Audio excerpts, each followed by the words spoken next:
Allah itu siapa? Allah itu yang menciptakan kamu bisa makan. Tidak berlebihan, Allah itu yang menciptakan kondisi sosial itu ideal. Zaman Nabi itu ya ada orang munafik. Orang-orang pilihan Allah itu juga diuji orang sekelilingnya yang macam-macam. Semua diuji sesuai konteks zaman dan waktu. Nah, tapi ada ibadah-ibadah yang selalu disarankan Nabi. Sampai Nabi itu pernah ditanya, ayul Islam ya khairun ya Rasulullah, Islam terbaik itu gimana? Jawaban Nabi itu unik, it'amu to'am, Islam terbaik itu ya makan-makan, santai-santai. Ketika Allah menyebut beberapa kebaikan, falak tahamal aqobah, wa ma adrokan apa? Mal aqobah. Terusannya apa? Fakku rokobah. Terusannya apa? Au it'amun fi yaumin di masubaya, atau acara makan-makan itu juga Islam. Kenapa? Ya bayangkan kalau tidak ada makanan, kita mati kan? Kondisi sosial tidak ideal tuh Anda masih gak apa-apa, tapi kalau Anda tidak makan, Anda tidak minum, kamu punya istri cerewet masih bisa hidup, punya mertua cerewet masih bisa hidup, tapi kalau tidak makan bisa mati. Berarti penting mana istri sama makan? Penting mana? Makan. Semoga istri Anda dengar, nanti kamu disuruh makan tapi pulang deh. Itu kalau dibahasakan makan masih memahami. Penting mana nasi satu piring dengan istri. Enggak ada nasi mati, enggak ada istri belum mati. Penting mana? Enggak berani jawab kan? Nah, ternyata Anda ada garang kan di depan istri. Jadi saya mohonlah, mungkin Mas Sufyan Sauri tadi yang bisa bantulah. Teman-teman tuh ngaji yang keseharian saja. Karena kita nyari ridha Allah itu berdasar firman Allah. Dan firman Allah itu menyebut keseharian tuh riang, gampang. Itu tadi misalnya wa min ayatihi manamukum billaili wanar. Termasuk ayat-ayat Allah itu kamu tidur. Maka dulu itu ada guyonan, ada tokoh Mu'tazilah, kelompok dalam Islam yang berpikir manusia itu bisa menentukan ikhtiarnya sendiri. Karena saya bisa duduk, ingin berdiri, berdiri. Karena kelompok ini enggak terima kalau semua kehendak Allah, nanti bagaimana kalau semua kehendak Allah kok ada hisab ya, ada sanksi. Lucunya itu dia akhirnya, ini cerita ya, mencintai seorang perempuan, cantik sekali. Dan itu dia menjadi ahli sunnah itu oleh hal-hal yang sepele. Karena istrinya cantik, ya namanya suami istri itu hubungan intim. Terus ditanya, Mas, masih ingin lagi? Masih. Silahkan diulang lagi. Wah ya tidak bisa. Katanya manusia bisa menentukan yang diinginkan. Itu tobat itu. Itu nggak bisa ditobatkan Mas Sufyan Ats-Tsauri. Orang cantik yang mudah nobatkan orang itu orang cantik. Segampang itu. Akhirnya kita tahu, makanya kalau dalam kitab Hikam itu disebut al-aqil mayyakul madza yaf'alu wa hubi wal ghafil mayyakul madza af'al. Orang yang punya akal karena sadar ini wilayah Allah, semua milik Tuhan. Itu dia tiap hari berpikir, besok Allah akan melakukan apa terhadap dunia ini. Kamu merencanakan sesuatu mau plesir, ternyata gempa. Mau wisata ke Rusia, ternyata perang. Kamu tidak pernah tahu apa yang akan terjadi besok. Wa ma tadri nafsum madza taksibu ghadan. Tapi anda semua kita ini sering punya jadwal permanen. Makanya saya kalau diundang siapa saja, sanad takdir. Yang jelas Gus ini acara penting. Ya masih acara penting nak pangeran ngersakno apa piye? Kowe ape dadi pangeran, kamu kok mau jadi Tuhan. Itu kadang ya kiai gitu. Penting Gus acara ini jenengan harus memastikan bisa. Loh kamu itu yang ngajarin tauhid, sesuatu itu biadillah kok bilang-bilang apa pasti. Kalau maksa terus tak tobatkan loh kamu kata saya itu. Ya kalau gitu Gus bilang insya Allah. Wah itu hati saya, fisik saya, roh saya sudah bilang insya Allah. Tidak usah kamu latih kata saya. Nah hal-hal tauhid keseharian itu gampang sebetulnya. Wal ghafil yaqulu madza af'al. Tapi orang yang lupa Allah dia setiap hari bilang besok apa? Kita bisa melakukan apa? Seakan-akan dia itu aktor, dia penting, dia subjek permanen, dia. Padahal kita ini hanya objek kehendak Allah Subhanahu wa taala. Karena kita yakin sesuatu yang terjadi di alam raya ini kita tidak bisa apa-apa. Makanya saya sering ngaji, sering bilang saya. Ketika Anda mensifati Allah, dia yang menghidupkan.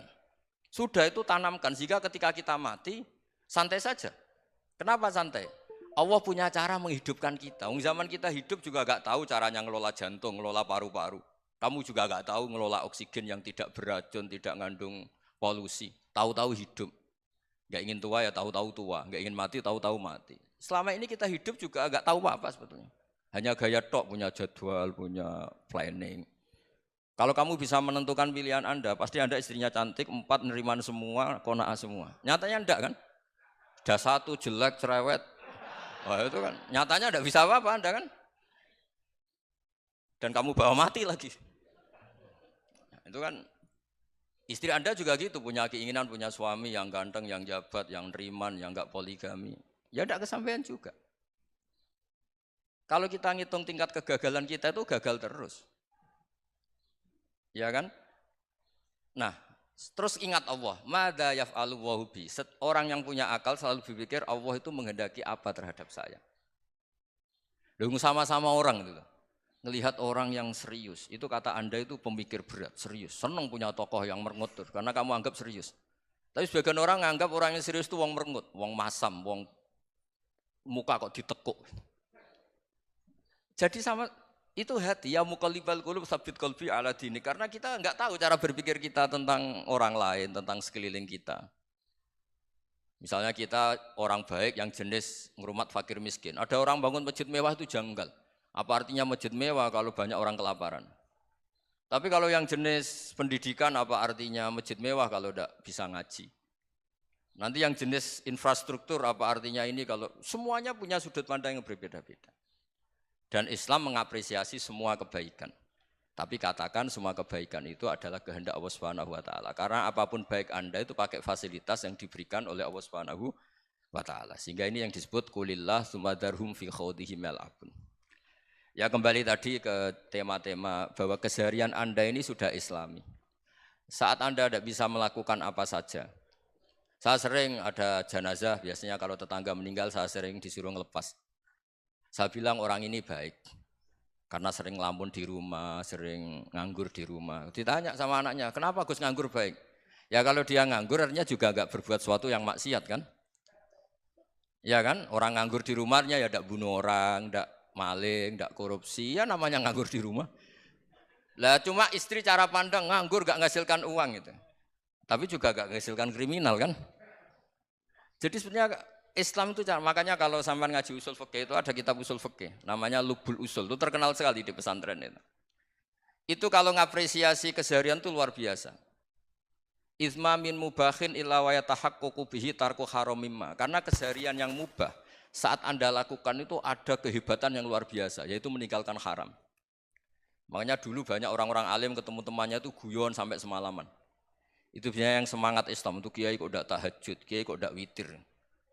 Orang yang sedang mapan uangnya banyak, malam itu tidak kelayaban itu sudah luar biasa. Melawan nafsu supaya tidak maksiat itu sudah luar biasa. Supaya lupa guyon sama temannya semalaman sampai subuh. Gejolok-gejolokan ngenang zaman miskin, zaman kuliah nggak jelas, zaman apa. Melihatnya jangan tarkut tahajud. Seperti ini meninggalkan tahajud, tapi meninggalnya ini talkul muharramat. Jadi kayak apa hebatnya? Sehingga Imam Ghazali punya riwayat yang agak unik. Hatta takuna ibadatu akhiri hadil ummah iku an-naum. Sehingga suatu saat ibadah terbaik umat ini itu tidur. Itu kan riwayat kontroversi. Ketika Imam Ghazali ditanya, kenapa iya? Kenapa kamu mulai keluar dari rumah itu sudah banyak maksiat? Melihat perempuan yang enggak mahram, melihat fenomena. Tapi kalau kamu tidur itu enggak melihat apa-apa. Tapi juga kamu jangan nganggap tidur itu ibadah betul. Saatnya melakukan fardu ain malah masih tidur. Tapi itu sudut pandang yang menjadikan kita Islam itu gampang. Jadi saat Anda tidak bisa aktivitas apa-apa, misalnya ada beberapa orang yang lumpuh. Lumpuh itu memang nggak bisa Jumatan, nggak bisa ibadah, tapi dia juga nggak bisa maksiat. Tidur itu memang Anda saat itu nggak bisa tahajud, nggak bisa witir, tapi saat itu ada zina, ada maling, nggak gosipkan orang, nggak bully orang, nggak menanamkan kebencian, nggak hasud. Sehingga tidur menurut Allah Ta'ala wa min ayatihi manamukum billaili apa? Wan-nahar. Karena di tidur itu selain ada unsur istirahat, jaga kestamina, juga ada unsur meninggalkan beberapa keburukan. Nah saya mohon ibadah yang keseharian ini kita jaga. Supaya kita semua baca ayat itu fasih. Fasih itu tertanam di hati. Allah itu siapa? Alladzi at'amahum min ju'i wa amanahum min khauf. Dan Allah kalau cerita di Quran itu anna sababnal ma'a sabba tsumma syaqaqnal ardha wa syaqqa fa ambatna fiha habba wa inaba wa qadba wa zaituna wa nakhla wa hada'iqa hulba. Kamu tahu saya ini siapa, kata Allah. Saya ini adalah Tuhan yang menurunkan air, kemudian ada tanaman banyak. Habba wa inaba wa qadba, ada zaitun, ada tin, kalau orang Jawa mungkin ada tela, ada padi, ada mangga, ada pisang. Sudah. Wa inaba wa zaituna wa nakhla wa hada'iqa hulba, ada perkebunan yang lebat. Tujuannya apa? Mata Allahkum, silahkan kamu pakai, kamu nikmati. Tapi karena kadang kita ini punya ide-ide besar. Tadi untuk syukur saja nunggu punya istri riman, rumah baik, tetangga baik, komunitas baik, semuanya baik baru syukur. Lama-lama nanti ada di surga, syukurnya nunggu surga paling kelas A. Itu sudah ada yang menghuni Rasulullah, kamu nggak boleh di situ. Masa untuk syukur saja? Repotnya Masya Allah. Jadi mohonlah Quran yang kalau Anda hafalkan juz amma itu kan ada ayat-ayat yang kayak tadi. Ya, fal yang dzuril insanu ila ta'ami. Coba lihat apa yang kamu makan ya? Dari mana? Dan untuk mempertahankan hidup kamu keseharian. Jadi jangan kira ibadah itu harus membentuk komunitas yang versi Anda. Ibadah itu harus hal yang mulu-mulu. Kesehariannya Anda alami. Loh, ini saya tidak bikin-bikin. Saya ngaji bukan karena berdasar pesanan. Itu ayat yang saya baca kan betul ada ayatnya kan. Fal yang dzuril insanu ila ta'ami. Anna sababnal ma'a sabba tsumma syaqaqnal ardha syaqqa fa ambasna fiha habba wa inaba wa qadba wa zaituna wa nakhla wa hada'iqa ghulba. Terusannya apa? Mata'al lakum, silakan kamu nikmati. Mata itu silakan kamu nikmati. Ya kayak sampean dikasih hidangan ya makan. Ya sudah makan. Habis makan ya minum. Habis itu ngantuk ya tidur. Ya sudah normal-normal saja. Kayak apa indahnya Islam. Tapi Anda mencari Islam yang gimana lagi? Nah itu yang diajarkan guru-guru kita, diajarkan sanad kita sampai Wali Songo, sampai Rasulullah SAW. Bahwa pada akhirnya ada jihad, ada perang. Itu dulu memang perang, bukan membunuh, beda. Dulu kita dijajah Belanda ya perang, dan itu normal karena kita dijajah. Jadi ketika orang lain ingin baik sama kita, wa in ahadum minal musyrikin astajaroka ya fa'jirhu hatta yasma'a kalam Allah. Kalau mereka ingin baik ya kita baik. Makanya ada istilah musta'man, mu'ahad. Kalau mereka ingin damai, berdampingan dengan kemajmukan ya itu yang lebih baik. Karena memang Islam menghormati proses perdamaian. Wa in janahu nawa lissalmi ya fajnah lah. Kalau ingin damai ya kita harus damai. Jadi andai kan dulu Belanda datang ke Indonesia kok minta besanan gitu. Ya mungkin kita juga seneng karena memperbaiki hidung kan kalau kita besanan gitu. Nah tapi wong jajah dulu itu kan masalah kan? Apa? Masalah kan? Jadi saya mohon ya, jadi apa? Saya tadi minta sama Bapak Kadensus kemarin juga pernah main ke saya. Jangan sering ketemu saya ini sudah uzlah, saya ini sudah mau daftar jadi resi. Saya itu kemarin di Muktamar juga agak datang, acara di Jogja juga sudah. Karena memang keluarga saya dulu itu bahasa ya, bapaknya bapak saya itu enggak keluar rumah itu puluhan tahun, memang punya adat uzlah. Ya makanya ngaji saya ngaji aja yang gampang-gampang aja, yang enggak orderan, enggak pesenan ngaji aja dulu yang gampang. Saya ikhlas, yakin betul saya ikhlas. Ikhlas itu menurut saya itu roh. Orang enggak ikhlas menurut saya itu orang aneh. Ikhlas itu gampang, sudah saya bilang. Kalau kamu yakin ilmu itu milik Allah, ngasihkan juga ikhlas itu milik Allah. Apa sih yang kamu punyai sehingga kamu tidak ikhlas? Uang milik Allah, energi kita milik Allah, bumi milik Allah. Kemudian kamu merasa memiliki. Merasa memiliki itu kalau dalam ilmu tasawuf sudah kesalahan kan. Bagaimana Anda punya? Coba tahu-tahu tanah itu kok milik Anda. Karena saya beli, saya beli dari orang, dari Zaid. Padahal yang asli punya itu Allah. Apa benar kamu pernah beli sama Allah? Zaid ini pemilik nisbi, pemilik yang enggak sebenarnya kan. Ya enggak? Yang benar-benar pemilik itu Allah.